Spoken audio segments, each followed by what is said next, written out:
मन की वृत्तियां ऐसी बन जाएं कि नाम जप के बिना हमें एक क्षण भी चैन न पड़े। तद स्मरणेन परम व्याकुल देते, हर समय हर क्षण नाम जप। नाम भजन के कितने प्रकार हैं? नाम भजन के 3 प्रकार हैं, नाम जप, नाम कीर्तन, नाम स्मरण। 3 प्रकार से नाम का रसास्वादन किया जाता है, जप के द्वारा, स्मरण के द्वारा और कीर्तन के द्वारा। ये जप क्या है? प्रभु के जिस नाम में रुचि हो या जो नाम गुरुदेव ने दिया हो, उसी नाम की बार बार आवृत्ति करना, बार बार जपना, इसी को जप कहते हैं। तो जप कितने प्रकार का होता है?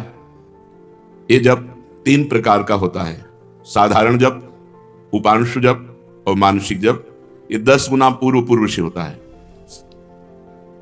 विधि विधान से यज्ञ जो किए जाते हैं उनसे 10 गुना फल साधारण जप में है, साधारण जप से 1000 गुना फल उपांश में है और उपांश से लाख गुना फल मानसिक में है। मनुस्मृति में ऐसा वर्णन है। साधारण जप क्या है? जिसमें स्वर तो सुनाई दे पर वो कीर्तन नहीं है। जैसे राधा राधा राधा राधा राधा राधा राधा राधा राधा, ये कीर्तन नहीं है, ये साधारण जप है। इसे साधारण जप कहते हैं, जिसमें शब्द बाहर सुनाई दे। उपांशु जप क्या है? जिसमें जीभ और ओठ तो हिले पर शब्द बाहर न सुनाई दे। यह साधारण जप से 1000 गुना फल देने वाला है। ओठ बंद है, अंदर जीभ हिल रही, नाम या मंत्र चल रहा है। मंत्र उपांशु से शुरू होता है। मंत्र 2 ही प्रकार जपा जाता है, उपांशु और मानसिक। नाम 3 प्रकार से जप होता है, साधारण जिसे वाचिक कहते हैं, फिर उपांशु और मानसिक। साधारण जप से उपांशु 1000 गुना श्रेष्ठ है। वो जिह्वा चलती है, ओठ बंद रहते हैं, शब्द बाहर नहीं सुनाई देता। मानसिक जप, जिसमें जीभ भी न हिले और न ओठ हिले, केवल मन से मंत्र का जप करना। जैसे ऐसे शांत बैठे, कोई हरकत बाहर नहीं दिखाई दे रही और अंदर मंत्र चल रहा है, नाम जप चल रहा है। इसे मानस जप कहते हैं। सुना है श्वास के द्वारा नाम जप करने से जल्दी लाभ प्राप्त होता है। हाँ, श्वासा श्वासा नाम जपे दुविधा रहा न कोई भी श्वास खाली न जाए, उसमें नाम जप करे तो दुविधा अर्थात भगवत प्राप्ति में कोई संशय नहीं। प्रत्येक श्वास की गति की ओर लक्ष्य रखो। हर श्वास के आने जाने में श्वास के साथ नाम उच्चारण करो। अगर ऐसा नहीं बनता तो उपांशु के साथ श्वास जोड़ो, जिह्वा हिलाओ, नाम या मंत्र जप करो ओठ बंद करके और श्वास के साथ। आरंभ में माला काउंटर जो आपको सुविधा पड़े वो ले लो और श्वास श्वास कई नाम कई मंत्र ऊपर खींचने पर छोड़ने पर श्वास प्रश्वास में जप करें। धीरे धीरे मन लगने लगता है, क्योंकि बिना मन के छूट जाएगा श्वास की गणना छूट जाएगी। हर श्वास में नाम जप करना है। स्मरण क्या है? स्मरण युक्त जप किसे कहते हैं? स्मरण केवल मन की वृत्ति से होता है। जिस जप में नाम लिखा जाता है, नाम साक्षात दिखाई देता है, सुनाई देता है, उसे स्मरण कहते हैं। पूरी स्मृति में नाम या मंत्र विराजमान है, आप उसी में डूब कर जप कर रहे हैं। ये केवल मानसिक होता है, ये न वाचिक होता है न उपांश होता है, ये होता ही मानसिक है। इसीलिए प्राय इस पर ज्यादा देर साधक टिक नहीं पाते। नाम मंत्र चल रहा है, बार बार उसी की आवृत्ति लिख रहे हैं, बार बार उसी को सुन रहे हैं, लेकिन जिह्वा नहीं चल रही, कोई चेष्टा नहीं हो रही, अंदर ही हो रहा है। इसे जप स्मरण युक्त कहते हैं, स्मरण जप कहते हैं। ये मानस मूर्ति पूजा की भांति नामोक्षरों की भावना मन में कर सकते हैं। हाँ, कर सकते हैं। जैसे श्री राधा वल्लभ लाल जी की रूप माधुरी सामने है, उनके मस्तक पर लिख रहे हैं मंत्र, उनकी छाती पे लिख रहे हैं, उनकी बाजुओं पे लिख रहे हैं, उनके चरणों में लिख रहे हैं, और बार बार जहां मन आया पूरे श्रीअंग का दर्शन करते हुए वहीं बार बार मंत्र लिख रहे हैं, बार बार नाम लिख रहे हैं। मानस मूर्ति की पूजा की भांति आपको लाभ देगा। क्या नाम अक्षरों की आवृत्ति का और कोई उपाय है? हाँ, मन की रुचि के अनुसार आप आकाश में कर सकते हो, आप हृदय में अपने कर सकते हो, आप अपने मस्तक पे कर सकते हो। मस्तक पे बार बार लिख रहे हैं अपने अंदर से, या आप अपने हृदय में लिख रहे हैं, या सामने बाहर लिख रहे हैं, जैसे आपकी रुचि बने। या आप नाम के पूरे गहने पहना दीजिए ठाकुर जी को। चरणों में नूपुर तो नूपुर की जगह नाम मंत्र, बाजुओं में बाजूबंद तो बाजूबंद की जगह नाम मंत्र, कुंडल की जगह नाम मंत्र, तिलक की जगह नाम मंत्र, हम बार बार लिख रहे हैं। ऐसे जैसे भी बने, अंदर से लिखते हुए नाम का स्मरण करना बहुत जोर का लाभ प्रदान करता है। तो नाम जप, नाम स्मरण, नाम कीर्तन। नाम कीर्तन में गगन भेदी स्वर होना चाहिए। उच्च स्वर स्तंभद सर्वदैव, ऊंचे स्वर से कीर्तन होना चाहिए। जितना उच्च स्वर से होगा उतना ही कीर्तन लाभ देगा। कीर्तन कितने प्रकार के होते हैं? अकेले भी ताली बजाते हुए भगवान नाम कीर्तन होता है।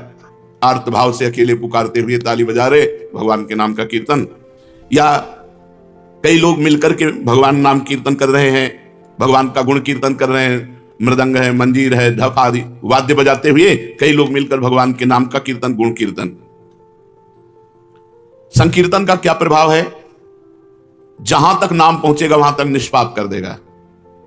जिनके कानों में, पशु पक्षी जिनके भी कानों में नाम ध्वनि, गुण ध्वनि पहुंची, गुण ध्वनि चतुरासी जी, जैसे आप चतुरासी जी गायन करते हैं, ये गुण ध्वनि है, महिमा ध्वनि है। नाम ध्वनि, नाम कीर्तन, राधा राधा राधा, ये जहां तक जिसके कानों में पहुंचेगी, पशु पक्षी चिड़िया सबके पाप को नष्ट कर देती है। इसीलिए इसे उच्च स्वर में गाया जाता है नाम कीर्तन। यहां तक कि जड़ वृक्ष भी पवित्र हो जाते हैं, वो जगह पवित्र हो जाती है जहां नाम कीर्तन होता है। ये तो हम समझ गए। अब हर समय नाम जप कैसे हो? भगवान के नाम में महत्व बुद्धि होने से, अपनी भूल पर पश्चाताप होने पर, मैं क्यों भूल गया इतने सेकंड नाम, और बार बार नाम की आवृत्ति, अभ्यास करने से, अभ्यास की कमी के कारण, महत्व बुद्धि ना होने के कारण, भूल जाने पर पश्चाताप ना होने के कारण आपका भजन छूटता है। पूर्ण विश्वास करो इसी नाम से सब कुछ हो जाएगा। नाम में रुचि हो जाए, नाम में प्रेम हो जाए, यही हमारी साधना की पूर्णता है। विश्वास और प्रेम ही भजन है। भजन क्या है? विश्वास और प्रेम। नाम में रुचि और विश्वास, एक इसी नाम जप से सब कुछ हो जाएगा। नाम में ही विश्वास और नाम में ही रुचि, इसे ही भजन कहते हैं। और भजन करते हुए भी यदि भजन में रुचि नहीं हो रही तो 10 नामापराधों में कोई एक अपराध बन रहा है, उससे बचना चाहिए। पहला, संत पुरुषों की निंदा। ये बड़े बड़ों से बन जाता है, जिनको अपनी साधना का गर्व होता है उनसे जरूर बन जाता है अपराध। वो दूसरे को लघु समझते हैं, हेय समझते हैं। और जहां साधना इस बात की है कि सबको अपना भगवान मानना है, वासुदेवा सर्वम, सबको भगवान मानना है। मैं सेवक सचराचर रूप स्वामी भगवंत, मैं सेवक हूं, चराचर जगत मेरा भगवान है। लेकिन अपराध तभी बनता है जब अपने को बड़ा भजनानंदी, बड़ा साधक, बड़ा तपस्वी, बड़ा संत मान लेते हैं, तो फिर अपराध बनने लगता है। या हम किसी संत में दोष दर्शन करते हैं तो अपराध बनने लगता है। देखो, एक संतों की स्थिति होती है, कुछ स्थितियां ऐसी संतों की होती है जिनको देखकर आपको लगेगा ये पूरे संसारी हैं, लेकिन वो संसारी नहीं है, वो बड़े भागवतिक हैं। हम बाहरी स्थितियों से नहीं समझ सकते हैं। पूज्य स्वामी श्री अनंग बोधाश्रम स्वामी जी महाराज दिगंबर रहते, गंगा जी के किनारे 12 महीना कष्ट से थे। और जब वहां खेत करने वाले जो तरबूज की खेती, सब्जी की खेती गंगा किनारे करते हैं, वो जब आते तो उनके पीछे लग जाते, कहते सुनो थोड़ी तमाकू दे दो, थोड़ी तमाकू दे दो। जहां धर्म सम्राट कृपाचार्य जी साष्टांग दंडवत जिनको करते थे, प्रभुदत्त ब्रह्मचारी जी भगवान मान के आराधना करते थे, वो महापुरुष, वो कहते स्वामी जी तुम रोज मांगते हो, हम गरीब आदमी कहां से तुम्हें दें? अरे बोले थोड़ी दे दो यार। अब आप कैसे पहचानोगे कि किस कोटि का महापुरुष है? अगर आप उनकी इस चेष्टा को देखेंगे तो आपकी अश्रद्धा ना हो जाएगी? यार तमाकू, थोड़ी तमाकू के लिए इनके पीछे ढूंढ। और ऐसे महापुरुष के बड़े बड़े महापुरुष साक्षात चरणों में लौटते। संतों की बाहरी चेष्टाएं कुछ ऐसी हो सकती हैं जो हमारी समझ के परे हों, तो उन्हें केवल नमस्कार करें। पहला नामापराध है संतों की निंदा करना, सत्पुरुषों की निंदा करना। ये नियम ले ले, हमें किसी संत की निंदा नहीं करनी। और संत चाहे 1000 वर्ष से तपस्या कर रहे हो, चाहे आज दीक्षा लिया हो, शालिग्राम भगवान चाहे 100 वर्ष से सेवित हो, चाहे अभी विराजमान हो, वो बराबर होते हैं। जब पारस ने स्पर्श कर दिया तो चाहे 100 वर्ष पुराना सोना हो, चाहे अभी का सोना हो, वो तो सोना सोना ही है। ऐसे ही संत संत है, कभी किसी साधक के प्रति भावना नहीं तो कल कछुरा है। नहीं, वैसे भी सब में भगवान विराजमान है, संपूर्णतया भगवान ही सब, वासुदेवा सर्वम ही। तो फिर संत वेश है तो हमें नमन करना चाहिए, हमारे नेत्र सबको नमन करें। अगर किसी को छोटा मानते हैं तो दोष दर्शन हो जाएगा। सब में भगवान है। तृणादपि सुनीचेन तरोरि शेषमणा। नाम जापक, नाम कीर्तन करने वाला कैसा होना चाहिए? तृणादपि सुनीचेन। क्यों? क्योंकि अगर ऐसा भाव नहीं तो निंदा किसी न किसी की करेगा और नामापराध, नाम में रुचि नहीं होने देगा, नाम जपने में बाधा पहुंचा देगा। इससे सबसे पहला है संत अपराध, भक्त अपराध। भक्तों की निंदा, संतों की अवहेलना ऐसा है कि बड़े से बड़े तप को एक क्षण में नष्ट कर दे। भक्तन निंदा अति बुरी भूल करे जिन कोय, किए सुकृत बहु जन्म के क्षण में डायरेक्ट होए। एक क्षण में बहुत जन्मों के पुण्य नष्ट हो जाएंगे, एक जन्म की कौन बात है। इसलिए डरो, भक्तन के अपराध से डरपत रहो, ध्रुवदास जी ने कहा है। शांत, कोई आके गाली दे जाए, एक दो थप्पड़ भी मार जाए तो राधे राधे, हमारे भगवान हमारी परीक्षा ले रहे हैं, हमारे भगवान आकर के हम पर कृपा कर रहे हैं, यही भाव रखो। तृणाद पिशुनी चेन, मैं भी तो संत हूं, नहीं मैं नीच हूं, मैं अधम हूं और सब संत हैं, सब भगवान के स्वरूप हैं, ऐसा मानने वाले से कभी अपराध ही नहीं बनता। अपराध बनता है जब गुणाभिमान होता है, अपने में गुणाभिमान होता है, तब दूसरों में दोष दर्शन होता है। इसलिए यदि नाम में निरंतर प्रगति, उन्नति, रुचि निरंतर जपने की प्राप्त करनी है तो 10 नामा अपराध से बच जाए। पहला नामा अपराध संत पुरुषों की निंदा, इससे ये बहुत खतरनाक है। विश्व में हर अपराध क्षमा करने के उपाय हैं, लेकिन वैष्णव द्रोह, संत निंदा, भक्त निंदा का उपाय नहीं। भूत वज्र की लीक, इसे वही भक्त क्षमा कर दे तो बात अलग है जिससे आप अपराध किए हो, अन्यथा भगवान भी क्षमा नहीं करते। जब दुर्वासा जी भगवान के पास गए तो श्री भगवान ने कहा, अहम भक्त पराधीनो असुतंत्रो युधिज, मैं परतंत्र हूं, ये सुदर्शन मेरे कहने से नहीं रुकेगा। अगर इसके ताप से मुक्त होना चाहते हो तो अम्बरीश जी के चरण पकड़ो जाकर के। ऐसा ही करना पड़ा दुर्वासा जी को। इसलिए काहे को व्यर्थ में विपत्ति मोल में ले, काहे को पाप की गठरी सिर पर चढ़ावे, किसी की निंदा ना करे, हमको क्या लेना। भगवान जिसको जैसा चला रहे हो वैसा चल रहा है, तेरे भावे जो करे, भलो बुरो संसार, नारायण तू बैठ के अपनो भवन बुहार। तू अपने अंदर देख, जिन दोषों को देखो, भगवान से प्रार्थना करके उनकी निवृत्ति करो, दूसरों के दोष दर्शन मत करो। दूसरा, नामों में भेदभाव, ये नाम नहीं, सब नाम समान फलदायक है। तुम्हें जो गुरु जी ने दिया है तुम्हारे लिए सर्वश्रेष्ठ वो है। ध्यान रखो, सब नाम समान फलदायक है, समान सामर्थ्य है, लेकिन हमें जो गुरु जी ने दिया है वो हमारे लिए सर्वोपरि, जैसे हमारे लिए राधा नाम सर्वोपरि। तो सब नाम हम जब बोलते हैं तो ये बोलते हैं, राम कृष्ण हरि शिव जो तुम्हें प्रिय लगे जपो। हमारी पूछो तो हम वृंदावनवासी राधा उपासी, राधा राधा राधा, हमारे लिए सर्वोपरि नाम राधा है। जो राम जपते हैं उनके लिए सर्वोपरि नाम राम है, जो शिव जपते हैं उनके लिए सर्वोपरि शिव है, जो कृष्ण जपते हैं उनके लिए कृष्ण है। हर नाम समान सामर्थ्य वाला, समान फलदायी। इसीलिए एक नाम जप करके अन्य नाम जप की अवहेलना मत कीजिए, अन्य नाम को छोटा मत मानिए, अन्य नाम का उपहास मत कीजिए। अरे तुम ये जपते हो इससे क्या होगा, नहीं, ये नाम अपराध कर रहे हो, तुम्हारे नाम जप में बाधा पड़ जाएगी, अरुचि हो जाएगी। तीसरा, नामदाता गुरु का अपमान। अगर गुरु मंत्र लिए हैं, गुरु नाम लिए हैं, गुरुमुख हुए हैं, आप उन गुरु की अवज्ञा कर देते हैं, अपमान कर देते हैं, अवहेलना कर देते हैं, तो चाहे खोपड़ी के बल खड़े होकर के नाम जप करो, कभी सिद्ध नहीं होगा, कभी भगवदानंद की स्फूर्ति नहीं होगी, क्योंकि नामदाता का अपराध बन गया।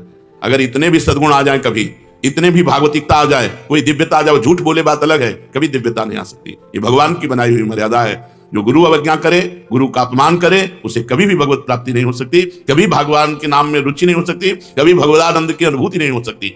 तीसरा है गुरु का अपमान। चौथा, शास्त्रों की निंदा करना। शास्त्र भगवत स्वरूप है, शास्त्र के स्वाध्याय से ही ज्ञान या नाम में प्रीति होती है, भगवान की तरफ चलना होता है। भगवान का अक्षर ब्रह्म स्वरूप समस्त शास्त्र है, एक एक अक्षर में भगवान विराजमान है। इसलिए किसी भी शास्त्र की निंदा ना करो, सब शास्त्र भगवत स्वरूप है। शास्त्रों की निंदा अगर करोगे तो नाम भगवान तुम्हारी जिह्वा पे नहीं टिकेंगे, नाम में बाधा पड़ जाएगी। पांचवा, नाम में अर्थवाद। अरे इतनी महिमा नाम की, केवल गाते हैं, केवल प्रशंसा के लिए, ऐसी नहीं महिमा है नहीं, इससे बहुत पतन हो जाएगा, नाम अपराध बन जाएगा। नाम की जितनी महिमा गाई जाए वो सब थोड़ी है, ज्यादा नहीं है। कहूं कहां लगी नाम बड़ाई, राम न सकहि नाम गुण गाई। स्वयं भगवान राम अपने राम नाम की महिमा का पूर्ण रूप से गान करना चाहे तो वो भी नहीं कर सकते। इतनी महिमा नाम की है कि स्वयं नामी यदि नाम की महिमा का यथार्थ में पूर्णतः गान करना चाहे तो वो भी नहीं कर सकता। तो जो ऋषि मुनि संत महात्मा जितने हुए नाम जापक, वो जो वर्णन करते हैं वो यथार्थ सत्य है, लेकिन पूर्ण नहीं है।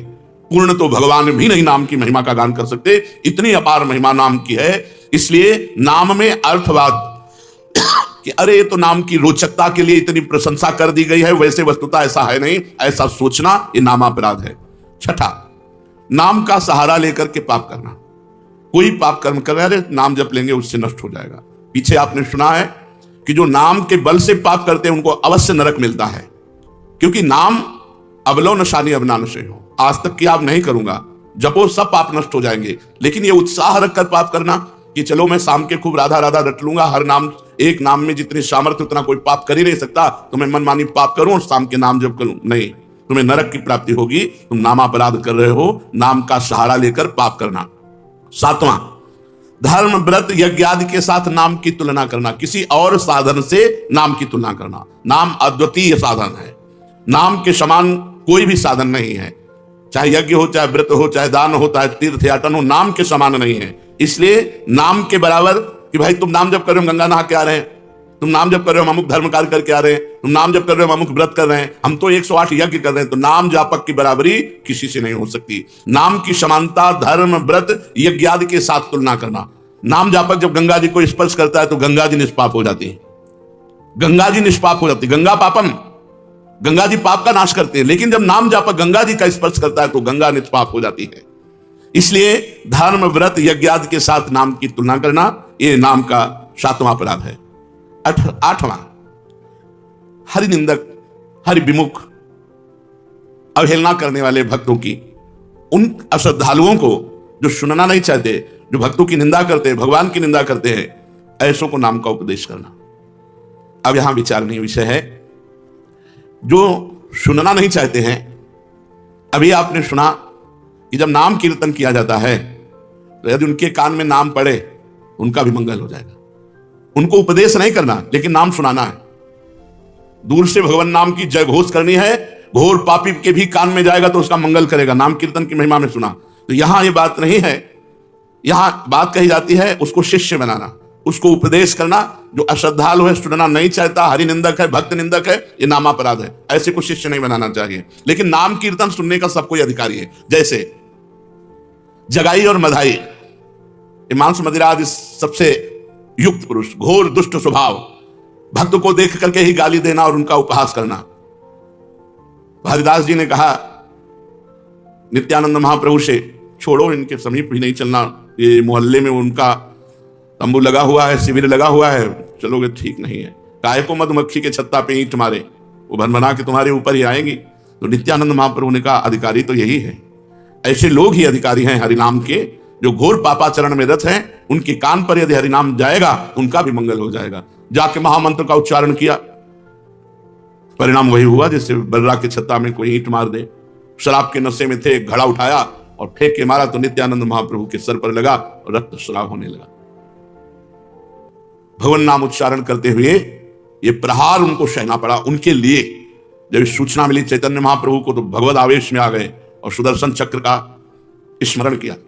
सबने प्रार्थना करी, नित्यानंद महाप्रभु चरणों में लौट गए, प्रभु आपका अवतार दुष्टता का नाश करने के लिए, दुष्टों का नाश करने के लिए नहीं, प्रभु ये आपके विशेष दया पात्र है, कृपा पात्र है। आखिरकार उन दोनों भाइयों को महाभागवत बना दिया, जगाई मधाई को महाभागवत बना दिया, उनके नाम के घाट बने हुए हैं। तो भगवान नाम सुनने का अधिकारी सब कोई है, लेकिन भगवान नाम की दीक्षा का जो हरिनिंदक है, भक्त निंदक है, अश्रद्धालु है, ऐसे को यदि नाम उपदेश किया जाए तो नामापराध लगता है। 9वां, इतनी नाम की महिमा सुनी और फिर भी नाम जप नहीं किए, ये नामापराध है। ये 9वां नामापराध है, नाम की महिमा सुनकर नाम में प्रेम ना करना, नाम की महिमा सुनकर नाम जप ना करना। इतनी महिमा सुनी, भगवान ने इतनी कृपा करी कि नाम की महिमा सुनवाई और आप नाम जप में नहीं लगे, अब आप अपराधी हो, आपको दंड मिलेगा। 10वां, मैं मेरे में फंसे रहना और भोगों से प्रेम करना और नाम का विस्मरण कर देना। नाम गुरु जी ने दिया, जपने की प्रेरणा की, मैं मोर तोरता इसी माया में फंसे रहे, भोगों में फंसे रहे, तुम्हारी दुर्गति पक्की होगी। ये 10 नामापराधों से यदि बच जाए तो नाम जप और नाम कीर्तन में आसक्ति हो जाएगी, नाम में प्रेम हो जाएगा। यदि हमें नाम में प्रेम नहीं हो रहा तो देख लो इन 10 नामापराधों में कोई एक अपराध बन रहा है। पहला, संत पुरुषों की निंदा। दूसरा, नामों में भेदभाव। तीसरा, गुरु का अपमान। चौथा, शास्त्र निंदा। 5वां, हरिनाम में अर्थवाद। 6ठा, नाम का सहारा लेकर पाप करना। 7वां, धर्म व्रत यज्ञादि के साथ नाम की तुलना करना। 8वां, अश्रद्धालु हरि विमुख और सुनना ना चाहने वालों को भी नाम का उपदेश करना। 9वां, नाम का महत्व सुनकर भी नाम में प्रेम ना करना। 10वां, मैं मेरे तथा भोगादि विषयों में लगे रहना। ये 10 नामापराध है। अब आज हमको पता चला 10 नामापराध हैं, इनमें हमसे कई नामापराध हो गए, तो उनसे कैसे छूटे? तो प्रश्न है, नामापराध यदि बन जाए तो उससे छूटने का उपाय क्या है? नामापराध यदि बन जाए तो उससे छूटने का उपाय क्या है? तो कहते हैं कि नामापराध को छुड़ाने के लिए नाम ही है। पश्चाताप करते हुए नाम जप करो, वो नामापराध को भी मिटा देगा। अपनी भूल को, अपनी गलती को बार बार दोहराओ, मेरे से ऐसा क्यों हो गया, हे भगवान ऐसा नहीं होना चाहिए था, राधा राधा राधा राधा, वो भस्म हो जाएगा। अंदर जलन होना, पश्चाताप होना, अपनी भूल स्वीकार करना और नाम जप करना, तो नाम जप से ही और पश्चाताप से ही आपका नामापराध नष्ट हो जाएगा। नाम आश्रय से चमत्कारी लाभ होने का क्या उपाय है कि हमारे जीवन में चमत्कार होने लगे? ऐसा कोई उपाय बताइए। चमत्कारी लाभ, भाई नाम स्वयं में चमत्कार है। एक बार श्री ज्ञानदेव जी और नामदेव जी ब्रजमंडल में परिक्रमा के लिए आदि दर्शन के लिए, वो तो महायोगी ज्ञानदेव जी सूक्ष्म रूप धारण किया और कुएं में जाकर जल पियाए, पर अपनी प्यास बुझा ली। नामदेव जी से कहा आप, तो उनका हमारे पास तो योग है नहीं, नाम ही है, विठ्ठल विठ्ठल विठ्ठल विठ्ठल। तो कुएं से पानी ऊपर उठने लगा और समीप से आके बहने लगा और पीने लगे। नाम सर्व चमत्कारी, नाम सर्व चमत्कारी। कबीरदास जी के एक शिष्य जो आए थे उनसे शास्त्रार्थ करने, पद्मनाभ जी, वो जा रहे थे तो एक भीड़ लगी हुई थी। ऐसे कौतूहल बस देखा क्या बात है, तो एक आदमी आत्महत्या करने जा रहा था, उसे गलित कुष्ठ था शरीर में, तो पत्थर बांध करके वो गंगा जी में डूबकर मरना चाहता था। पद्मनाभ जी नजदीक गए, उनका ऐसा क्यों करना चाहते हो? बोले कोई प्यार नहीं करता, जिसको देखो मुझे घृणा की दृष्टि से देखता है, मेरा शरीर गलित कुष्ठ पी मवाद मैं नहीं जीना चाहता, इसलिए मैं आत्महत्या करना चाहता हूं। तो उनका डुबकी लगाओ, गंगा में खड़े हो, एक डुबकी लगाओ, राम, देखो 2 डुबकी 3 डुबकी में एकदम फ्रेश शरीर। जब लौट कर गए तो कबीरदास जी से कहा कि बड़ी चमत्कारपूर्ण नाम की महिमा है। क्या? बोले गलित कुष्ठ ने, जब हमने प्रेरणा की तो राम बोलकर जो डुबकी लगाई, उसका गलित कुष्ठ, तो उनका राम पूरा नाम नामाभास से ठीक हो सकता था। कबीरदास जी ने कहा नामाभास से ठीक हो सकता था। भाई जी महाराज ऑफिस में बैठे थे राधा बाबा के साथ, सूचना है कि कोई आदमी आया है, आपसे जरूर मिलना चाहता है, वो बहुत पीड़ित है, तो कंबल ओढ़े हुए थे। भाई जी क्या बात है भाई? तो उनका मैं आत्महत्या करने जा रहा हूं। क्यों? कंबल हटाया, देखा पूरा शरीर गलित कुष्ठ से। उनका गलित कुष्ठ। भाई जी ने कहा अच्छा नहीं, आत्महत्या करना तो ठीक नहीं है, भगवान नाम लेकर जे ही आलिंगन खत्म। वासुदेव कुष्ठी का चरित्र है चैतन्य चरितावली में। चैतन्य महाप्रभु ने हरे कृष्ण कह के जे गले से लगाया। नाम का अद्भुत चमत्कार। और छोटे मोटे चमत्कारों में प्रयोग करोगे तो सबसे बड़ा चमत्कार की सुमिर पवन सुत पावन नामू अपने बस करी राखे रामू, ये नहीं हो पाएगा। भगवान का साक्षात्कार नहीं हो पाएगा यदि अपने नाम का प्रयोग करोगे। भगवान का ये हमने जीवन में कई बार देखा है। भगवान नाम का अद्भुत चमत्कार, अद्भुत महिमा भगवान नाम की देखी।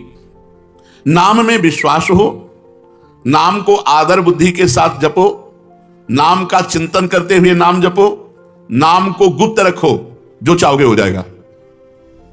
नाम को गुप्त रखो।